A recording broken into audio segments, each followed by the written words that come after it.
بسم اللہ الرحمن الرحیم۔ معلوماتی چینل میں آپ سب کو خوش آمدید۔ نرینہ اولاد کے حصول کے لیے وظیفہ پیش کرنے جا رہے ہیں۔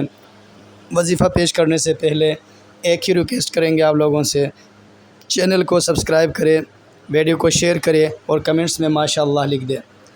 وظیفہ کچھ اس طرح سے ہے، جن کی نرینہ اولاد نہیں ہے ان کے لیے، جو عورت بانجھ پن ہے تو اس کے لیے کچھ اس طرح کرنا ہے کہ 7 دن تک عورت روزے رکھے اور پانی سے افطار کرنے کے بعد 21 مرتبہ، جو اسکرین میں آپ کو اسم مبارک نظر آ رہی ہے، الباری المصور، الباری المصور، 7 دن تک روزہ رکھے اور پانی سے روزہ افطار کرنے کے بعد 21 مرتبہ الباری المصور اس اسم کو پڑھنا ہے، تو انشاءاللہ اللہ اسے نارینہ اولاد نصیب فرمائے گا۔ محترم دوستو، بہت ہی ازمودہ، بہت ہی مجرب وظیفہ ہے۔